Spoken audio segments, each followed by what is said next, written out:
le bruit de 50 robes de soie tombant sur le froid marbre. C'est le 30 octobre 1101. Vous êtes piégé à l'intérieur du Vatican, mais ce n'est pas une messe. Autour de vous, des cardinaux se couvrent la bouche, non pas pour prier, mais sous le choc. Sur le sol, 50 femmes nues rampent à quatre pattes, à la recherche de châtaignes éparpillées par le pape lui-même. Il rit. Mais regardez la mariée. Elle est assise, figée, fixant la porte d'une chambre sans serrure. Elle sait qu'avant le lever du soleil, elle sera forcée de consommer son mariage 3 fois sous le regard de ces hommes. C'est le banquet des châtaignes, la nuit où l'église s'est transformée en un théâtre infernal. Restez avec moi. Nous allons révéler la vérité qu'ils ont essayé de brûler. Si cette histoire vous captive, laissez un like. Cela prend 1 seconde et nous aide à donner une voix aux oubliés. Le soleil d'octobre planait bas sur la ville éternelle, projetant une lumière trop lourde, trop dorée, comme du métal en fusion versé sur un cimetière.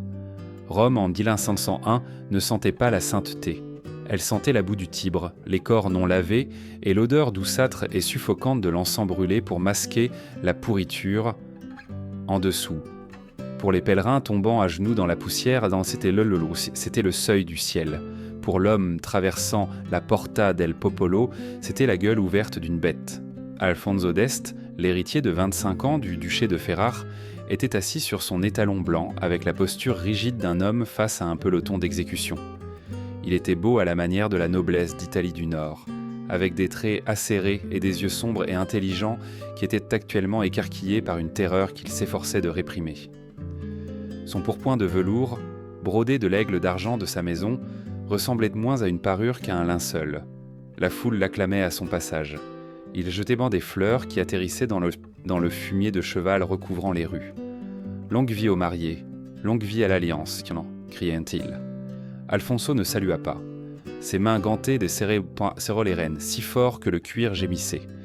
Il savait ce que ces gens acclamaient vraiment.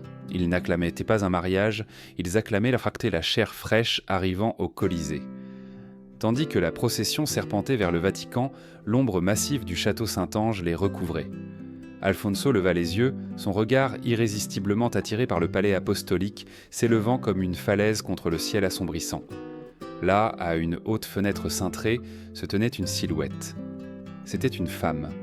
Même à cette distance, le soleil couchant captait les célèbres cheveux de Lucrèce Borgia, les transformant en une auréole d'une luminosité surnaturelle.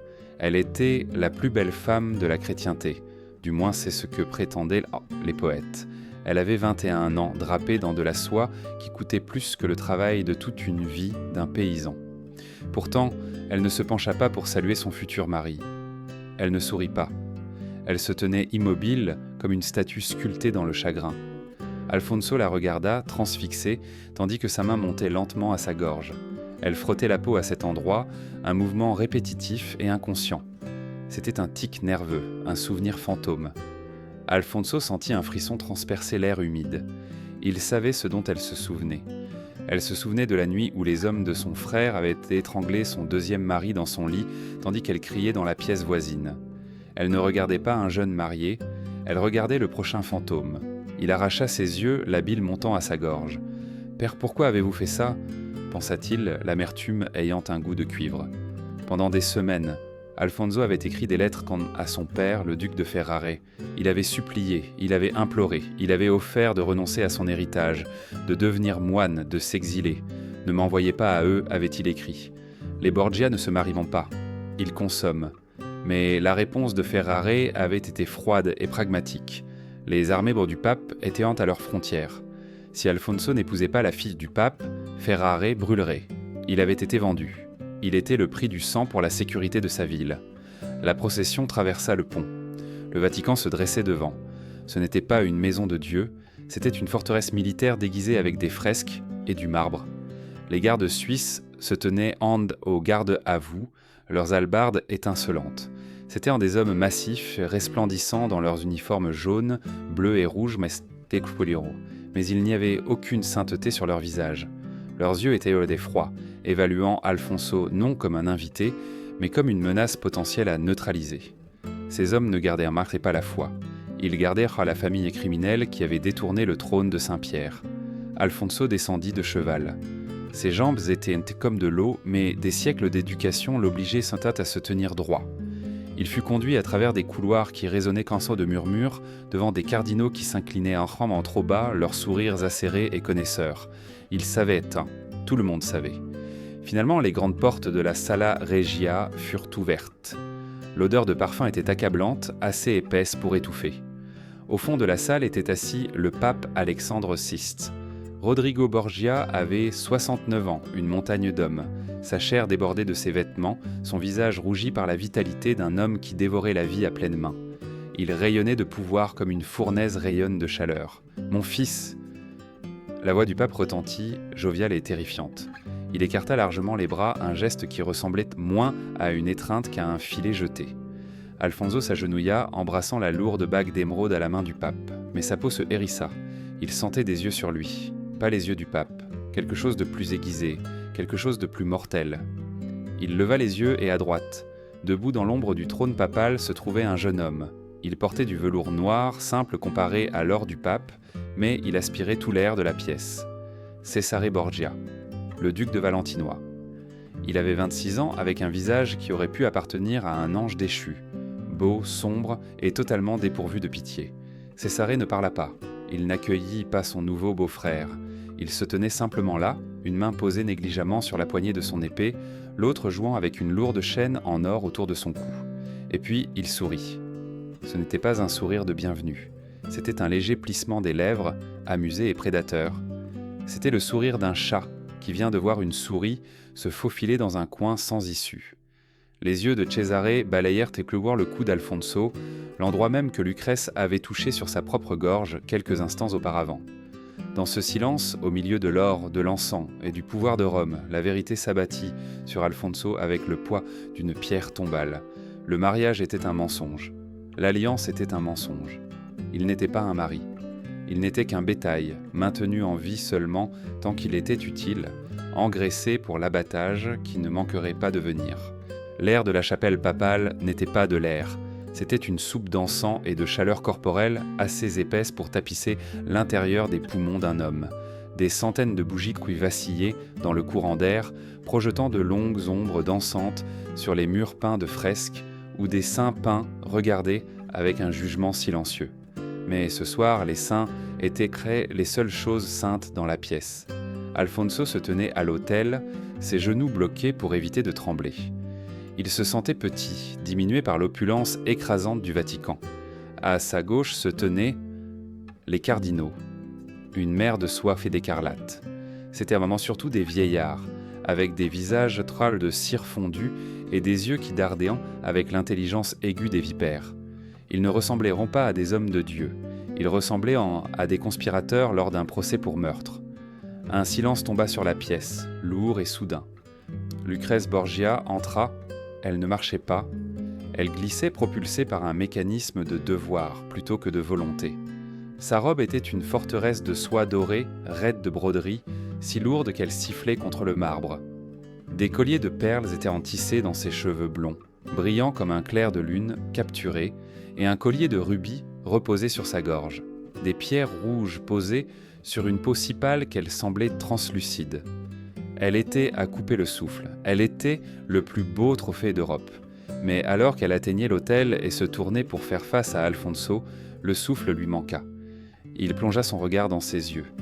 Il n'était là pas triste. La tristesse implique un lien avec le monde, un désir que les choses soient différentes. Ses yeux étaient vides, ils étaient un éclair, bleus et totalement creux, comme des éclats de verre provenant d'une fenêtre brisée. Ils reflétaient dans la lumière des bougies l'or et le visage terrifié d'Alfonso, mais ils ne contenaient rien derrière eux aussi. C'était le regard d'une femme qui avait appris que la seule façon de survivre au feu était de se transformer en pierre. Debout entre eux, officiant lui-même la cérémonie, se trouvait le pape Alexandre VI. C'était un acte de blasphème suprême. Le vicaire du Christ, le pont entre l'humanité et Dieu, agissait comme le commissaire-priseur pour sa propre chair et son propre sang. Il portait les vêtements sacrés, la lourde mitre sur la tête, mais son expression était celle d'un marchand concluant une transaction particulièrement lucrative. Il regardait Lucrèce non avec l'amour d'un père, mais avec la fierté d'un propriétaire. Très cher, la voix du pape retentit, roulant sur le plafond voûté. Nous sommes réunis ici pour unir cet homme et cette femme dans les liens sacrés du mariage. » Les mots semblaient vains et visqueux. Alfonso pouvait entendre le faible murmure des cardinaux derrière lui. Il ne priait pas. Jamais 203, murmura l'un, un doux sifflement. Regardez ses hanches, marmonna un autre, le son à peine audible au-dessus du cœur. Elle est faite pour la reproduction, si elle n'est pas étranglée d'abord. Des rires doux et étouffés parcoururent sur les rangs écarlates. C'était un son déguisé en tout, masqué par le bruissement de la soie. Ils pariaient sur sa vie. Alfonso pouvait sentir leur pari se poser sur ses épaules. 6 mois, 1 an, avant que les Borgia ne se lassent tant de lui. « Alfonso d'Este, prenez-vous cette femme pour légitime épouse ?» Alfonso ouvrit la bouche. Sa langue était comme un morceau de cuir sec. Il regarda au-delà du pape, vers le côté de la pièce où Cesare Borgia se tenait, appuyé contre un pilier, observant avec ce même sourire faible et terrifiant. « Oui, » dit Alfonso. Sa voix se brisa. C'était un son faible et pathétique qui le fit rougir de honte. Le pape se tourna vers sa fille. « Et vous, Lucrèce, prenez-vous cet homme ?» Lucrèce ne cligna pas des yeux. Elle ne regarda pas son père. Elle fixait droit devant elle à travers Alfonso, se concentrant sur un point invisible au loin. « Oui, » dit-elle. Sa voix était plate. Elle n'avait pas de tremblement, pas d'émotion, pas de cadence. C'était le son d'un lac mort où aucun vent ne souffle. C'était la voix d'un fantôme hantant son propre corps. « Les anneaux, » ordonna le pape, incapable de masquer son empressement. Un page s'avança avec un coussin de velours. Dessus se trouvaient 2 lourdes bandes d'or. Alfonso prit la plus petite. Sa main tremblait si violemment qu'il faillit la laisser tomber. Il tendit la main et prit celle de Lucrèce. Sa peau était glacée. Ce fut un choc physique saisissant. Dans la chaleur étouffante de la chapelle, entourée de centaines de corps en sueur et de bougies brûlantes, sa main était aussi froide qu'un cadavre retiré d'une rivière hivernale. C'était la froideur de quelqu'un dont le sang avait cessé de circuler par pure terreur. Il glissa l'anneau à son doigt. Il s'ajusta parfaitement une autre entrave pour la lier à la tragédie de son nom. Il leva les yeux, la panique s'emparant de sa poitrine. Il voulait courir. Il voulait lâcher sa main et sprinter à travers les lourdes portes, monter son cheval jusqu'à ce que son cœur éclate, s'éloigner de ce tombeau doré. Ses yeux s'écarquillèrent, la suppliant, un cri silencieux à l'aide. Et puis donc il le sentit. Les doigts seuls de Lucrèce, froids et sans vie un instant auparavant, se resserrèrent autour de sa main. Ce fut un serment, une pression nette et délibérée. Cela dura moins d'un battement de cœur, imperceptible pour le pape, invisible pour Cesare, inconnu des cardinaux ricanants. Le visage de Lucrèce resta un masque d'indifférence de porcelaine. Ses yeux de verre brisé ne scièrent pas, mais le message voyagea de sa peau froide à la sienne, distinct et terrifiante claire. « Arrête de trembler, » disait le serment. « Ne leur montre pas ta peur, ils s'en nourrissent. » Et en dessous, un avertissement plus sombre résonna dans son esprit, porté par la pression de ses doigts. « Ne gaspille pas ta terreur pour ça, petit prince. Le mariage n'est qu'une performance, la véritable horreur n'a même pas commencé. » Le pape leva les mains dans une bénédiction qui ressemblait à une malédiction. « Je vous déclare maintenant mari et femme, ce que Dieu a uni, que l'homme ne le sépare point. » La pièce éclata en applaudissements. Les cardinaux frappèrent à leurs mains douces et choyées. Cesare se détacha du pilier, son sourire s'élargissant. Mais Alfonso resta figé, ancré seulement par la prise froide et de fer de la femme qui venait de devenir son épouse, et sa codétenue. Le passage de la chapelle aux appartements privés des Borgia fut une descente du purgatoire vers un cercle très spécifique de l'enfer, un cercle tapissé de velours. Le festin de mariage était dressé dans la Sala dei Santi, la salle des saints. C'était une plaisanterie cruelle pour un tel décor. Au-dessus d'eux, les fresques du Pinturicchio représentaient des scènes de la vie de martyrs et de saintes vierges. En dessous, sur les longues tables qui s'étendaient sur toute la longueur de la salle, la scène était celle d'un excès glouton qui aurait fait rougir un empereur romain. Des serviteurs se déplaçaient comme des ombres, plaçant des plats d'un luxe grotesque devant les invités. Il y avait des paons rôtis entiers, leurs plumes de queue irisées s'y rattachaient et déployaient dans une moquerie de vie, leurs becs dorés à leur fin. Il y avait des montagnes de faisans, des rivières d'anguilles marinées au vin et des tours de massepain en forme de château Saint-Ange. Et il y avait des châtaignes. Elles reposaient dans de lourds bols d'argent au centre de chaque table, rôties, brillantes, brun foncé et inoffensives. Pour l'instant, elle n'était que de la nourriture, juste une garniture pour la saison hivernale. Alfonso d'Este en ramassa une, ses doigts encore engourdis par la froideur de la main de sa femme. Il fit rouler la noix entre son pouce et son index, sentant sa coque dure et lisse, ignorant que ce petit objet simple allait bientôt devenir l'instrument de sa perte. « Mange, mon fils !» hurla le pape Alexandre VI depuis la table d'honneur. Le pape avait déjà desserré ses lourdes robes. Son visage était d'un cramoisi profond et malsain, la couleur du vin qui s'échappait de son gobelet sur la nappe immaculée. Ô mariage, à l'union de Rome et de Ferrare! La musique jouait, un luth et une viole tissant une mélodie douce, mélancolique et totalement en désaccord avec la tension vibrante dans la pièce. Puis vint le son qui arrêta le cœur d'Alfonso. Toc, clic. Cela venait de l'entrée principale. Les lourdes portes de chêne sculptées d'insignes papaux avaient été refermées. Les verrous de fer furent impoussés à fond avec une finalité qui résonna sur le plafond peint. Alfonso se retourna. Un 4 gardes suisses se tenaient en acrombe devant les portes, leurs hallebardes croisées. Ils ne retenaient pas les intrus, ils retenaient quand les invités.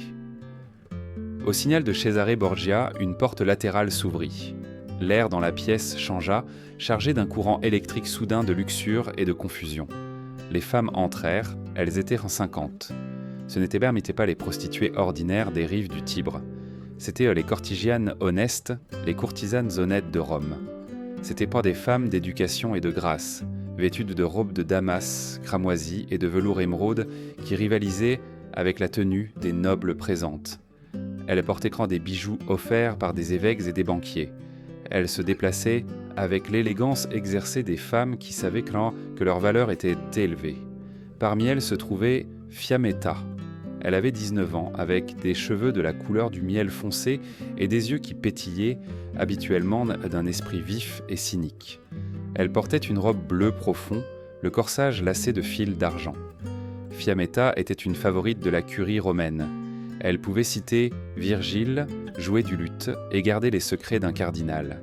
Elle avait été convoquée au Vatican pour une représentation spéciale. On lui avait dit que ce serait une soirée de poésie et de danse. Mais alors qu'elle entrait dans la Sala dei Santi, l'esprit de Fiammetta l'abandonna. Elle vit les hallebardes croisées, elle vit les portes verrouillées. Elle sentit l'odeur lourde et prédatrice d'hommes qui avaient bu trop de pouvoir. Ses yeux parcoururent désespérément la pièce, cherchant un ancrage. Elle en trouva un. Assis près du pape se trouvait le cardinal Grimani, un homme qui avait visité ses appartements seulement 3 nuits auparavant, un homme qui avait pleuré dans ses bras et juré qu'il l'aimait plus que ses vœux. « Éminence Piambusan, murmura-t-elle, faisant un pas vers lui, sa main se levant dans une subtile supplication. Le cardinal Grimani leva les yeux. Il la vit. Pendant une seconde, retentit la reconnaissance brilla dans ses yeux, un souvenir d'intimité. Mais ensuite, il vit Cesare Borgia le regarder. Le visage du cardinal devint inexpressif. Il tourna lentement la tête, délibérément, prit sa coupe de vin et engagea la conversation avec l'homme à côté de lui. Il ne la connaissait pas. La reconnaître maintenant, dans cette pièce, était dangereux. Fiammetta sentit le sang lui quitter le visage. Elle cessa de bouger. Les 50 femmes se serrèrent les unes contre les autres au centre de la pièce, un groupe d'oiseaux terrifiés entourés de loups. Elles réalisèrent collectivement que leurs robes de soie et leurs bijoux coûteux n'étaient pas une armure ici. À la table d'honneur, Lucrèce était assise comme une poupée de cire. Elle ne regarda pas les femmes. Elle fixa le bol d'argent de châtaigne devant elle. Elle en ramassa une, son ongle s'enfonçant dans la coquille jusqu'à ce qu'elle se fende. Elle savait ce qui allait arriver. Elle avait déjà vu les jeux de son père. César Borgia était assis à sa droite. Il n'avait pas touché à sa nourriture. Son assiette était propre, sa coupe de vin était pleine mais intacte. Dans une pièce de joyeuse ivresse, sa sobriété était la chose la plus terrifiante de toutes. Il était assis dans une immobilité absolue, ses yeux sombres passant du visage pâle d'Alfonso aux épaules tremblantes de Fiammetta. Il était le chef d'orchestre, attendant le crescendo. La musique s'éteignit, le bavardage s'estompa dans un silence gêné. Le pape Alexandre VI repoussa sa chaise. Les pieds raclèrent dans bruyamment le marbre, un son discordant qui fit tressaillir la moitié des invités. Il se leva, vacillant légèrement. La lumière des bougies capta la sueur sur son front et la folie dans ses yeux. Il leva son gobelet haut, éclaboussant de vin le sol. « Nous avons festoyé, rugit-il, sa voix épaissie par l'ivresse. Nous avons prié, mais Rome n'étant pas une ville de prière ce soir. Rome est une ville de vérité. » Il balaya son bras vers le centre de la pièce, pointant un gros doigt vers Fiammetta et les 50 femmes blotties dans leur sang à tour. « Vous pensez connaître ces femmes ?» Le pape rit, un son humide et guttural. « Vous pensez savoir ce qui se cache sous la soie et le velours ? Ce soir, nous enlevons les mensonges. Ce soir, nous voyons ce que la nature a voulu. » Il se pencha en avant, son sourire s'élargissant pour révéler des dents tachées de pourpre par le vin. « Messieurs, murmura-t-il, bien que son murmure parvint jusqu'au fond de la salle, le véritable divertissement commence maintenant. » À ces mots, les gardes suisses firent un pas en avant, leurs bottes claquant à l'unisson contre la pierre. Les 50 femmes, la fierté de la vie nocturne romaine, firent un pas en arrière collectif, leurs yeux écarquillés d'une terreur primale. Fiammetta serra le tissu de sa robe bleue. Elle regarda le pape, puis Cesare, silencieux et observateur, et finalement les portes verrouillées. Il n'y avait pas de poésie ce soir, il n'y avait que la cage. L'ordre ne fut pas prononcé. Il fut aboyé, un ordre brutal qui dépouilla la pièce de sa dernière prétention de civilité. « Déshabillez-vous » hurla le capitaine de la garde, sa main posée sur la poignée de son épée. Pendant un battement de cœur, il y eut de la défiance. C'étaient des femmes d'influence, des femmes qui murmuraient aux oreilles des évêques et des banquiers. Mais alors un garde s'avança et saisit le corsage d'une femme en velours émeraude, la favorite d'une comtesse. Le bruit du tissu qui se déchire fut plus fort qu'un cri. Il déchira l'air lourd, violent et final. La défiance fut brisée. Une par une, les robes tombèrent. Damas cramoisi, soie, bleu nuit, brocart fil d'or, elles formèrent en des flaques sur le sol comme les peaux muées d'oiseaux colorés. En dessous, les femmes tremblaient, leur peau de poule dans la salle pleine de courants d'air. Elles se tenaient exposées, serrant leurs propres bras, essayant de se couvrir avec des mains soudainement trop petites pour cacher leur honte. Le pape observait sa respiration lourde, ses yeux brillants d'une lumière humide et fiévreuse. Il ne voyait pas des femmes, il voyait du bétail. Il voyait un spectacle qu'il avait acheté avec l'argent de Saint-Pierre. « Maintenant, » grogna Alexandre VI, saisissant un lourd bol d'argent sur la table. « Nourrissez-les. » Il renversa le bol. Clac, clac, toc. Des centaines de châtaignes rôties heurtèrent tôt le sol de marbre. Elles roulèrent et rebondirent en s'éparpillant dans les coins, sous les tables et autour des pieds nus des femmes. Des serviteurs apparurent en de l'ombre avec d'autres paniers. Ils les jetèrent en larges arcs. Cela ressemblait à une averse de grêle frappant un toit en tôle, une cacophonie de coques dures frappant la pierre. Le sol en était tapissé, brune, dure et moqueuse. « À genoux !» rugit le pape, riant si fort qu'il renversa du vin sur son menton. « Ramassez-les, celle qui en ramasse le plus gagne un prix. De la soie, de l'or, tout ce que vous désirez. » Les femmes hésitèrent. S'agenouiller, c'était abandonner le dernier lambeau de leur humanité. S'agenouiller, c'était devenir l'animal. Cesare Borgia, toujours assis, toujours silencieux, se pencha légèrement en avant. Il ramassa une seule châtaigne sur la table et la lança vers Fiammetta. Elle la frappa à la cuisse nue avec une vive piqûre. Il leva un sourcil. La menace était claire. Rampe ou meurs. Fiammetta tomba à genoux. Le froid du marbre mordit sa peau instantanément. Ce fut un choc qui remonta le long de sa colonne vertébrale, lui glaçant le souffle. Elle tendit la main, ses doigts longs tremblants, et saisit une châtaigne, puis une autre. Autour d'elle, 49 autres femmes descendirent. La Sala dei Santi, peinte des miracles des saints, devint une basse-cour. Le son des pleurs fut étouffé par le frottement de la peau contre la pierre, le grattement frénétique des ongles sur le sol. « Plus vite !» crièrent les cardinaux. Certains s'étaient les fêtés levés, pris par la frénésie. Ils jetaient dans l'un des châtaignes plus forts, visant le dos des femmes, visant à les faire ramper plus loin, s'étirer plus longtemps. Ils se moquaient pas et pointaient du doigt, leurs visages tordus en masque d'amusement grotesque. Fiammetta rampa. Ses genoux, peu habitués à de tels abus, commencèrent à s'ulcérer, devenant violets et à vif. Elle se sentait noyée dans une mer de bruit et de folie. Elle se précipita sous une table pour récupérer une noix et une lourde botte la repoussa juste au moment où elle l'atteignait. Elle leva les yeux pour voir un évêque rire d'elle. Elle devait sortir. Elle devait trouver un sanctuaire. Elle vit l'estrade. Elle était élevée au-dessus du chaos, une île de velours doré où la famille Trimborgia était assise. Lucrèce était là. La fille du pape. une femme. Sûrement, une femme comprendrait cet enfer. Sûrement, une femme ne pouvait pas regarder ça et ne rien ressentir. Fiammetta rampa vers le trône. Sa respiration devenait haletante. Elle dépassa une autre jeune fille en pleurs, ses yeux fixés sur l'ourlet de la robe dorée de Lucrèce qui traînait le long des marches de l'estrade. Elle atteignit la dernière marche. Elle était assez proche pour sentir l'eau de lavande que Lucrèce utilisait, assez proche pour voir la couture de ses chaussures. Dans un spasme de désespoir, Fiammetta tendit la main. Sa main, sale du sol et tremblante de terreur, frôla la lourde soie dorée de la robe de Lucrèce. Elle saisit l'ourlet, le serrant comme un marin en perdition s'accroche à une corde. « Aidez-me » Fiammetta murmura. Aucun son ne sortit, mais la forme des mots était une prière. Lucrèce sursauta. Le contact fut électrique.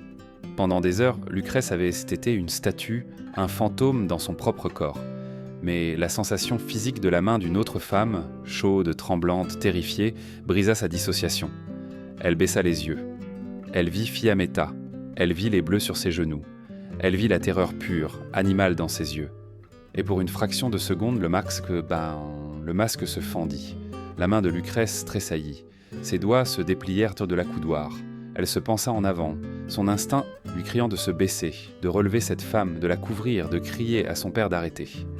Elle commença à tendre la main, puis elle le sentit, une froideur qui n'avait rien à voir avec le courant d'air. Elle regarda à sa droite. César la regardait. Il ne regardait pas les femmes nues, il ne regardait pas les châtaignes, il regardait seulement sa sœur. Son visage était parfaitement immobile, mais ses yeux étaient dorés des gouffres noirs d'avertissement. « Touche-la, disait son regard, et tu la rejoindras. Sauve-la, et tu te détruiras toi-même. » L'air entre eux se solidifia en un mur de fer. Lucrèce se figea, sa main planant à quelques centimètres de celle de Fiammetta, s'arrêta. La compassion dans sa poitrine fut étranglée par l'instinct de survie qui lui avait été inculqué depuis l'enfance.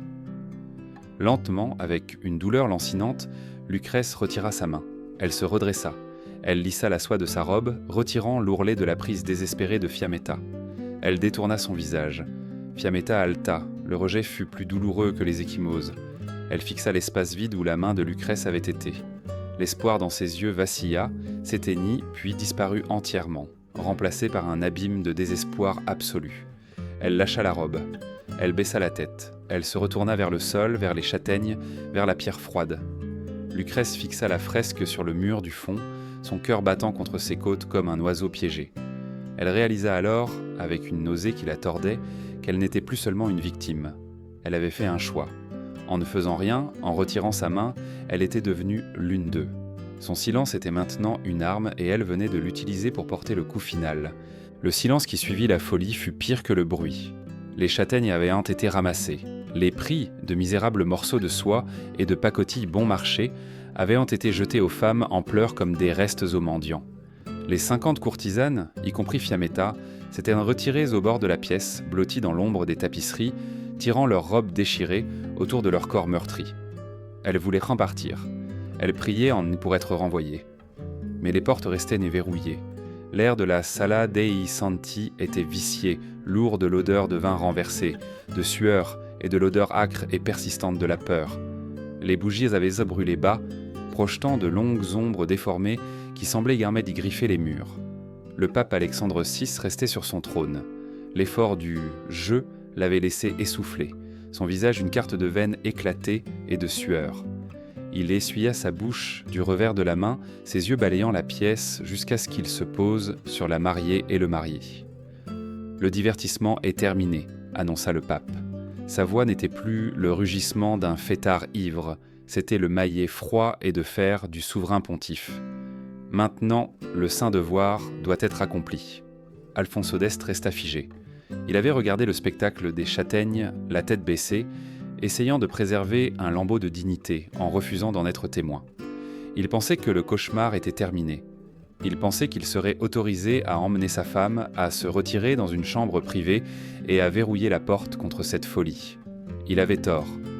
Le mariage, continua le pape, sa voix tombant à un registre qui vibrait d'une autorité absolue, est un contrat. Et un contrat n'est rien tant qu'il n'était pas signé dans le sang et la chair. Nous n'aurons pas les annulations du passé. Nous n'aurons pas de rumeurs d'impuissance.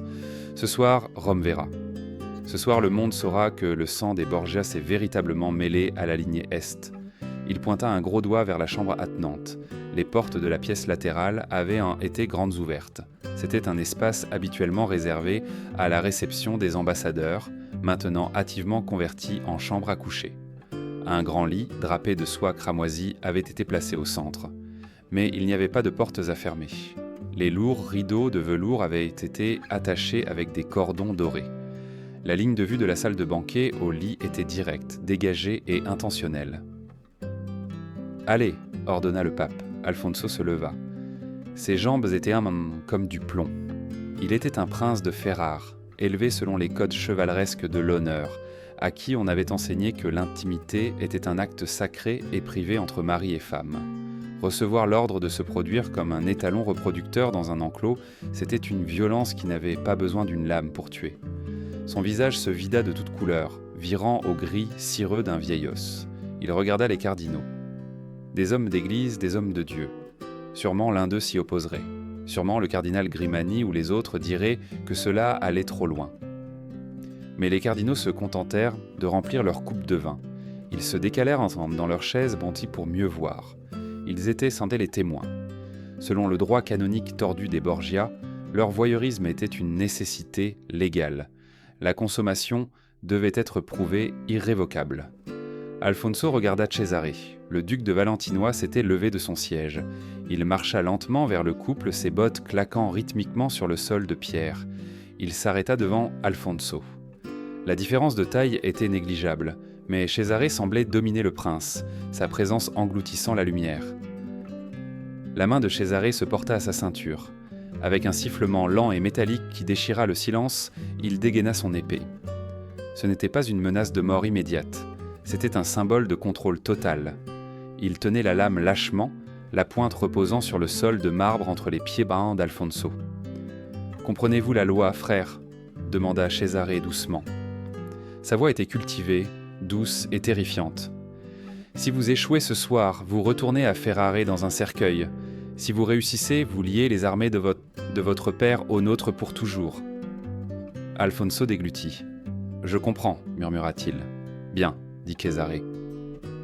Il leva l'épée, la pointant vers la chambre ouverte. Mais une fois ne suffit pas, les rumeurs sont tenaces, nous devons être minutieux. Cesare se tourna vers la pièce, élevant la voix pour que chaque garde, chaque courtisane et chaque cardinal puissent entendre. « 3 fois, déclara Cesare. Le mariage doit être consommé 3 fois avant le lever du soleil. Ce n'est qu'alors que l'union sera scellée au-delà de la portée de tout avocat ou roi. 3 fois. Le nombre plana dans l'air comme une sentence. Il transforma l'acte d'un devoir en un marathon d'humiliation. Il exigeait une virilité que la peur avait déjà étranglée. Alfonso regarda Lucrèce. Elle s'était levée de sa chaise. Elle se tenait à côté de lui, immobile comme une statue. Elle ne regarda pas le lit. Elle ne regarda pas les portes ouvertes. Elle ne regarda pas les 50 femmes en pleurs, ni le pape goguenard. Ses yeux étaient fixés sur un point loin au-dessus de la pièce, peut-être sur le plafond peint où les saints étaient martyrisés. La couleur avait quitté ses joues. Sa respiration était superficielle et rythmique. Elle recommençait. La retraite. Alfonso regarda la personne nommée Lucrèce sembler se replier sur elle-même, ne laissant qu'une coquille derrière. La femme qui lui avait serré la main dans la chapelle était partie. La femme qui avait presque tendu la main à Fiammetta était partie. À sa place se trouvait un vaisseau, un objet à utiliser, un meuble dans la maison de son père. « Viens, Marie », dit Lucrèce. Sa voix était méconnaissable. Ce n'était pas la voix d'une mariée. C'était la voix d'une prisonnière marchant à l'échafaud, exhortant le bourreau à ne pas tarder. Elle se retourna et marcha vers la chambre ouverte, sa traîne dorée traînant sur les coquilles de châtaigne qui jonchaient le sol. Le son était un cliquetis sec, comme des os qui se broissent. Alfonso regarda en arrière une dernière fois. Il vit le pape penché en avant, les yeux grands ouverts d'anticipation. Il vit Cesare rengainer son épée avec un clic satisfait. Il n'y avait pas d'échappatoire. Les murs étaient de pierre. Les gardes étaient hors Suisse. La loi était Borgia. Alfonso franchit le seuil de la pièce ouverte et la cage invisible se referma derrière lui. L'acte était accompli, mais le cauchemar ne faisait que commencer. Quand Alfonso d'Este se retira enfin, Il ne ressemblait pas à un amant, ni même à un mari.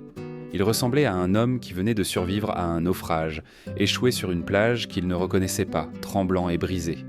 Il s'assit au bord du lit, le dos tourné à Lucrèce, la tête enfouie dans ses mains. Son dos nu se soulevait de respirations trop superficielles, trop rapides, l'hyperventilation de la panique luttant contre la honte. Lucrèce resta immobile. Elle n'avait pas bougé depuis l'instant où elle s'était allongée. C'était une figure sculptée dans le marbre, pâle contre les draps cramoisis. Ses yeux étaient arrêtés grands ouverts, fixés sur le plafond de la chambre improvisée. Là, dans le plâtre, il y avait une fissure, une longue fêlure déchiquetée qui traversait la robe peinte d'un chérubin. Lucrèce s'y concentra avec l'intensité d'un érudit déchiffrant une langue morte. Si elle regardait la fissure assez fort, pensait-elle, le reste de la pièce cesserait d'exister. Si elle étudiait, la façon dont la peinture s'écaillait sur les bords, révélant la pierre grise en dessous, elle n'aurait pas à voir l'embrasure de la porte. Elle n'aurait pas à voir les cardinaux observer. Puis des bottes claquèrent sur le sol de pierre. Cesare Borgia entra dans la pièce. Il ne frappa pas. Il n'hésita pas. Il marcha jusqu'au chevet avec l'efficacité rapide d'un médecin faisant sa ronde dans une salle de peste. Alfonso tressaillit au son de son approche, s'efforçant de se couvrir, mais Cesare l'ignora. Les yeux du duc étaient vents et froids, évaluateurs, beurrants, dépourvus de toute chaleur humaine. Il regarda le lit, il regarda les draps. Il regarda sa sœur, non pas avec inquiétude, mais avec un examen d'amanin minutieux. « Le premier sceau est apposé », annonça Cesare, sa voix portant clairement aux auditeurs de la salle extérieure. Il hocha la tête, satisfait, comme s'il venait d'inspecter une cargaison de grains plutôt que le corps de sa sœur. Il se tourna vers Alfonso, qui tremblait maintenant violemment. « 1 heure, dit César, levant un doigt, ganté. Nous devons suivre les conseils du médecin pour assurer la puissance. Vous vous reposerez pendant 1 heure. Ensuite, nous recommençons. » Il fit volte-face et sortit, faisant signe à un serviteur d'apporter du vin frais. « Notez l'heure, ordonna-t-il au garde. 1 heure. » C'était une sentence pire que l'acte lui-même. L'acte était de violence, mais l'attente était torture. La pièce sombra dans un silence lourd et suffocant. Les invités de la salle extérieure s'étaient calmés, leur énergie ivre épuisée, remplacée par une léthargie morbide et voyeuriste. Ils restaient assis sur leurs chaises, regardant l'embrasure de la porte ouverte, attendant le prochain acte de la pièce. Dans la chambre, le silence commença à s'étirer, tendu et fin comme un fil. Lucrèce retourna à sa fissure au plafond. Mais à mesure que les secondes s'écoulaient, son esprit commença à divaguer. Elle n'était pas ici, elle n'était pas au Vatican. Elle était dans le jardin du couvent de San Sisto, où elle s'était cachée enfant. L'air y est frais, se dit-elle. Ça sent les citronniers et la terre humide. Les murs sont hauts et personne ne peut les voir par-dessus. Je suis assise près de la fontaine. L'eau est claire. Si j'y mets la main, elle sera froide. Dans son esprit, la fissure déchiquetée du plafond se transforma. Elle devint une vigne de lierre, s'enroulant et se tortillant au soleil. Le baldaquin cramoisi du lit devint l'ombre d'un cyprès. Elle flottait, dérivée, détachée du corps exposé sur le matelas. Ce corps n'était donc qu'une coquille, une écorce laissée derrière, tandis que la vraie Lucrèce dormait dans l'herbe. Toc, le son était vif, soudain, s'immisçant dans son jardin. Lucrèce cligna des yeux. Le jardin vacilla. Toc. C'était une bougie posée sur un support en bronze près du lit. La cire fondait, coulant sur le côté, frappant la plaque métallique en dessous. Dans le silence surnaturel de la pièce, chaque goutte résonnait comme un marteau frappant une enclume. Toc. Le temps s'écoulait, goutte après goutte brûlante. À côté d'elle, Alfonso bougea. Le matelas gémit. Il essayait de rester immobile, d'essayer de disparaître, mais son corps le trahissait. Sa respiration était rauque, un son dur et humide dans sa gorge. C'était le son d'un homme qui avalait de la bile, qui avalait des cris. Chaque inhalation était une lutte contre le poids de l'air dans la pièce. Lucrèce voulait lui dire d'arrêter de respirer. Le son était trop humain, trop réel. Il l'ancrait ici. Il la ramenait des citronniers. « Tais-toi » cria-t-elle dans sa tête. « Laisse-moi retourner au jardin. » Mais alors vint le 3e son, celui qui brisa le jardin pour toujours. Il venait du hall extérieur, flottant à travers l'embrasure de la porte ouverte, au-delà des gardes, au-delà des cardinaux observateurs. C'était un hoquet doux et rythmique, un sanglot étouffé. C'était Fiammetta. La courtisane était de quelque part là-bas, blottie dans le coin où elle avait été jetée. Elle essayait d'être silencieuse. Elle connaissait la punition pour avoir perturbé le plaisir du pape. Mais la terreur était trop grande pour être contenue. Elle s'échappait d'elle en petits halètements brisés. Le son était faible, à peine un murmure, mais pour Lucrèce, il était assourdissant. C'était un miroir sonore. Fiammetta pleurait pour elle-même, mais elle pleurait aussi pour Lucrèce. Les deux, la princesse dans le lit et la prostituée sur le sol, étaient lents encore par ce fil de tristesse. Le contraste déchirait la raison de Lucrèce. À l'intérieur de la pièce, le silence de la tombe, brisé seulement par le tap-tap-tap de la cire et le râle de la honte d'Alfonso. À l'extérieur, le gémissement bas et lugubre d'une femme à qui tout avait été enlevé. C'était une symphonie des damnés. Lucrèce ferma les yeux, très fort. Elle essaya de convoquer à nouveau les citronniers, mais ils avaient disparu. Le lierre s'était défané. La fontaine s'était tarie. Il n'y avait pas d'échappatoire.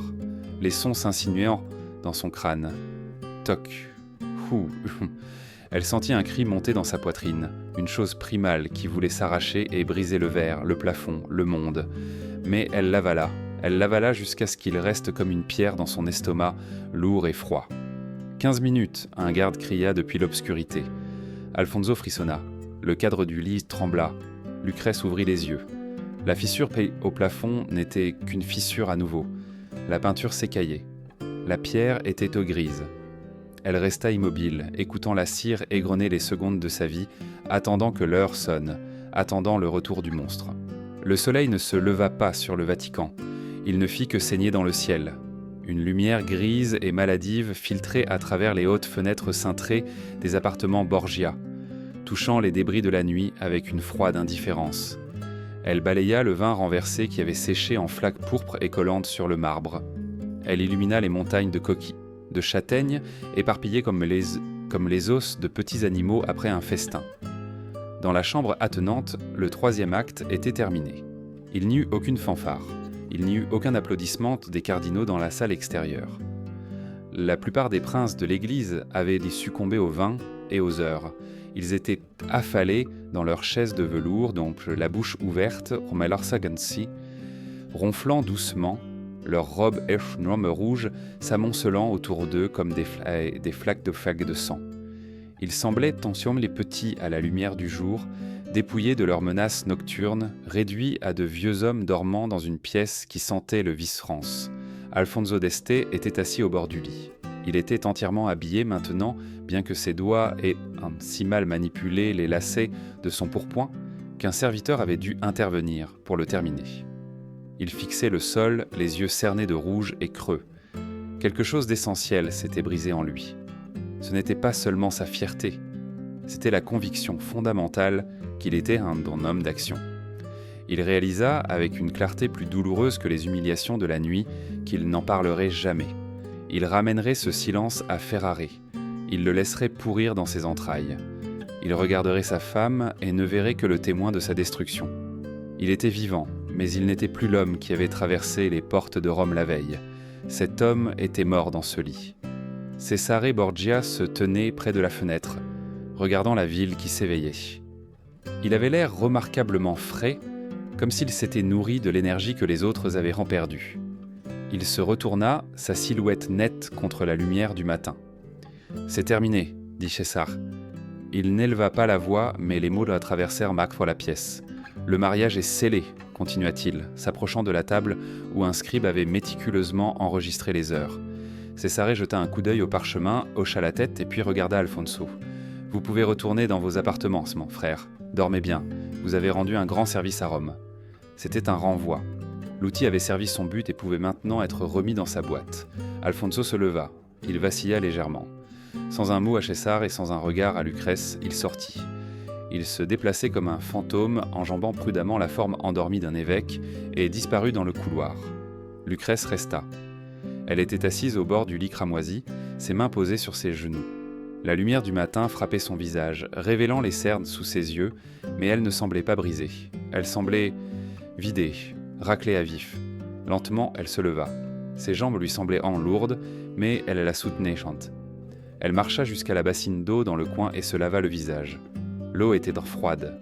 Elle choqua sa peau, emportant la sueur et les larmes qu'elle avait refusé de verser. Elle se tourna vers le miroir accroché au mur. C'était un disque d'argent poli, encadré d'or.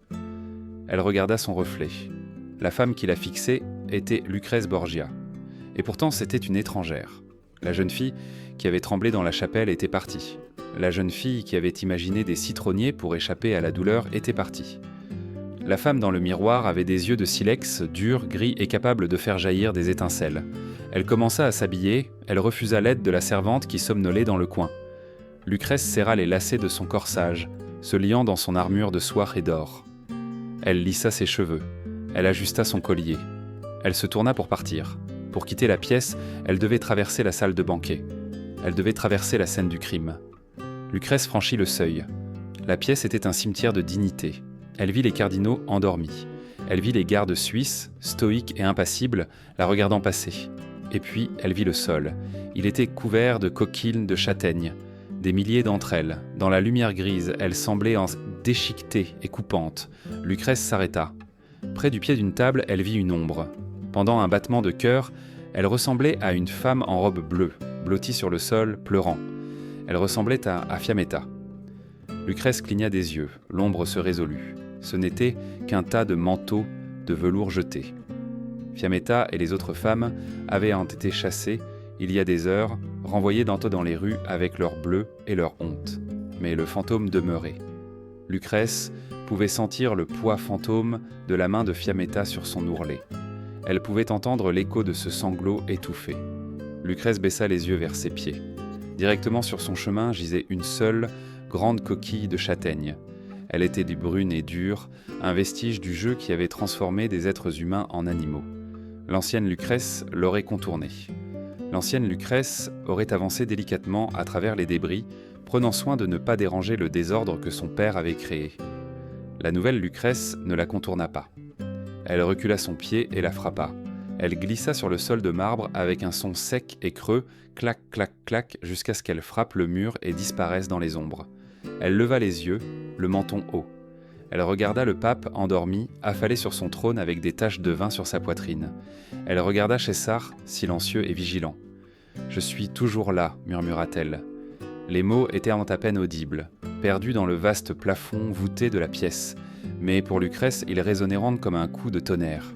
« Vous avez pris mon corps », pensa-t-elle, les mots formant un mantra dans son esprit alors qu'elle marchait vers les lourdes portes de chêne. « Vous avez pris ma fierté, vous avez pris mon nom, mais vous ne m'avez pas prise. » Elle poussa les portes. Les gardes s'écartèrent pour la laisser passer. Lucrèce Borgia sortit de la pièce, laissant derrière elle les châtaignes, le vin et les hommes. Elle entra dans le couloir, où l'air était frais et vide, et pour la première fois de sa vie, elle ne regarda pas en arrière. Le temps, ce grand niveleur, finit par venir chercher les monstres. Il ne vint pas avec la miséricorde rapide d'une épée, mais avec l'inévitabilité lente et pourrissante de la décadence. 2 ans après cette nuit au Vatican, le pape Alexandre VI agonisait. L'homme qui avait traité la loi de Dieu comme une suggestion mourut en écumant, son corps gonflant si grotesquement dans la chaleur estivale qu'il pouvait à peine être enfermé dans son cercueil. L'invincible Cesare Borgia, le prédateur qui avait fait trembler toute l'Italie, le suivit dans l'abîme quelques années plus tard. Il ne mourut pas en prince. Il mourut seul dans une escarmouche en Espagne, son corps dépouillé par des pillards et laissé aux loups. La machine qu'ils avaient construite pour consommer le monde avait mal fonctionné. Elle les avait dévorés à la place. Mais loin au nord, dans la ville brumeuse et fluviale de Ferrare, la ressource renouvelable qu'ils avaient échangée respirait encore. Lucrèce Borgia n'était plus la jeune fille aux yeux creux. Elle était la duchesse de Ferrare. Les gens ne l'appelaient peut-être pas une prostituée, ni une sorcière d'Ida, ni un pion. Ils l'appelaient la Bona Duchessa, la bonne duchesse. Elle siégeait en conseil avec des poètes et des philosophes. Elle gérait les approvisionnements en céréales de la ville pendant les famines. Elle assécha les marais pour prévenir le paludisme. Pourtant, sous les lourds brocarts de ses robes ducales, elle portait un secret. Contre sa peau, éraflant la chair douce à chaque mouvement, se trouvait un cilice, une chemise faite de poils d'animaux grossiers. C'était un instrument de pénitence. Certains murmuraient qu'elle le portait pour les péchés de sa famille, mais Lucrèce connaissait la vérité. Elle portait la douleur parce qu'elle l'avait choisie. Dans une vie où chaque violation lui avait été imposée, cette petite piqûre privée était la seule douleur qui lui appartenait seule. C'était un rappel qu'elle était toujours vivante, toujours capable de ressentir, toujours en contrôle. C'était une amère soirée d'hiver en 1519. La neige poudrait les toits de Ferrare, transformant la ville en une esquisse de fusains et de craie. Lucrèce traversa les couloirs de l'Ospedale di Santa Anna, un hospice qu'elle avait fondé pour les pauvres. L'air y sentait le savon de lessive et la maladie, un contraste frappant avec la pourriture parfumée du Vatican. Ces dames d'honneur la suivaient, le nez froncé, mais Lucrèce avançait avec détermination. Elle s'arrêta devant une couchette dans un coin. Là gisait une jeune femme, peut-être pas plus âgée que 18 ans. Elle avait été trouvée dans un fossé près des murs de la ville, battue à moitié morte par un soldat qui avait refusé de payer ses services. Son visage était enflé, sa lèvre fendue, mais ce furent dans ses genoux qui attirèrent l'attention de Lucrèce. Ils étaient raflés à vif, sanglants et meurtris d'avoir rampé dans la saleté. Lucrèce se figea. Les années s'effacèrent. Pendant une seconde, elle n'était pas dans un hospice. Elle était dans la Sala dei Santi. Elle vit les coquilles à tête de châtaigne. Elle entendit le rire des cardinaux. La jeune fille, sur la couchette, ouvrit les yeux. Ils étaient mains sombres, terrifiés, et nageaient dans la douleur. C'étaient un peu les yeux de Fiammetta. « De l'eau !» croassa la jeune fille, reculant en voyant la duchesse la dominer en or et velours. Elle s'attendait à un coup. Elle s'attendait à être repoussée comme des ordures. Lucrèce ne détourna pas le regard. Elle ne se figea pas. « Apportez-moi de l'eau tiède et un linge », ordonna-t-elle à ces dames.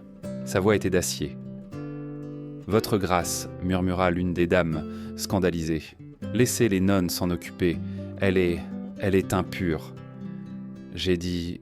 Lucrèce se tourna, ses yeux gris étincelant d'un feu terrifiant. « Apportez-moi l'eau. » Lorsque la bassine arriva, Lucrèce s'agenouilla.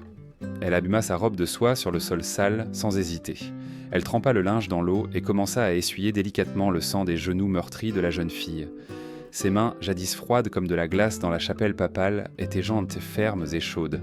La jeune fille la regardait, tremblante. Elle regardait les bijoux autour du cou de Lucrèce, puis les mains douces nettoyant ses blessures. Cela n'avait aucun sens, le monde ne fonctionnait pas ainsi. « Pourquoi ?» murmura la jeune fille, sa voix à peine audible. « Vous êtes une duchesse.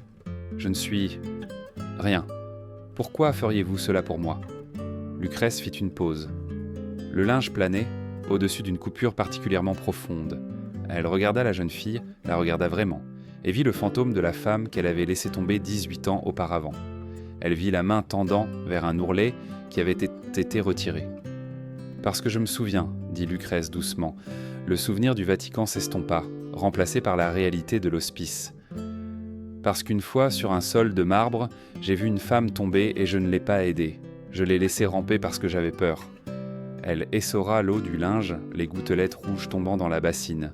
« Je ne peux pas la sauver, » dit Lucrèce, sa voix tremblant d'une émotion soudaine et féroce. Elle est partie. Mais je peux vous sauver. Et en vous sauvant, peut-être que je sauve la partie de moi-même qui est morte cette nuit-là. » La jeune fille ne comprit pas entièrement, mais elle serra la main de Lucrèce. Cette fois, Lucrèce ne retira pas la sienne. Elle la tint. Plus tard cette nuit-là, de retour au palais ducal, un feu rugissait dans l'âtre. Le château était décoré pour Noël. Sur un plat d'argent près du feu se trouvait un bol de châtaignes rôties. Elles étaient chaudes, leurs coquilles fendues, révélant la chair sucrée à l'intérieur. Lucrèce se tenait près du feu. Elle avait 39 ans. Son corps était fatigué de 8 grossesses, du silice, du poids de l'histoire, mais son esprit était clair. Elle tendit la main et ramassa une châtaigne. Elle se souvenait du bruit qu'elle faisait en frappant le sol. Elle se souvenait de l'humiliation. Mais c'était à Rome, c'était le passé.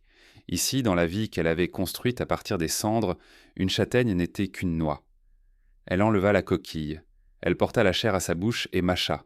C'était doux. Ça avait le goût de l'hiver, et du feu, et de la survie. Lucrèce Borgia sourit. Ce n'était pas le sourire vide d'une mariée, ni le sourire cruel de son père. C'était un sourire triste, marqué par les lignes du chagrin, mais c'était le sien. « J'ai gagné », murmura-t-elle à la pièce vide. Les monstres étaient nés morts. La victime était devenue la salvatrice. Et le papillon, contre toute attente, avait survécu au loup. Le parcours de Lucrèce Borgia, du statut de pion au Vatican à celui de bonne duchesse de Ferrare, nous enseigne une leçon puissante sur l'esprit humain. Nous ne pouvons pas toujours contrôler la cruauté qui nous est infligée, ni effacer les cicatrices de notre passé. Cependant, le véritable pouvoir ne réside pas dans la position que nous occupons, mais dans le choix que nous faisons de survivre. Comme Lucrèce, vous pouvez être confronté à des moments où vous vous sentez dépouillé de votre dignité ou de votre voix. Mais rappelez-vous, votre traumatisme est ce qui vous est arrivé. Ce n'est pas ce que vous êtes. Vous avez le pouvoir de prendre les morceaux brisés de votre histoire et de construire une forteresse de gentillesse et de force. Vous pouvez choisir d'être défini non par l'obscurité que vous avez endurée, mais par la lumière que vous choisissez de devenir. Si cette histoire de résilience et de vérité a touché votre cœur, aimez cette vidéo et partagez-la avec d'autres. Ce faisant, vous nous aidez à tirer davantage de voix oubliées des ombres de l'histoire. N'oubliez pas de vous abonner et d'activer les notifications pour ne jamais manquer un chapitre de la vérité. Que Dieu vous accorde la force de traverser vos vallées les plus sombres la tête haute. Qu'il vous donne la grâce de guérir des blessures que personne d'autre ne peut voir et le courage de transformer votre douleur en un bouclier qui protège les autres. Puissiez-vous toujours vous souvenir que, quoi que le monde vous prenne, votre âme n'appartient qu'à vous et à lui. Si vous croyez au pouvoir de se relever, écrivez Amen dans les commentaires pour revendiquer cette force aujourd'hui.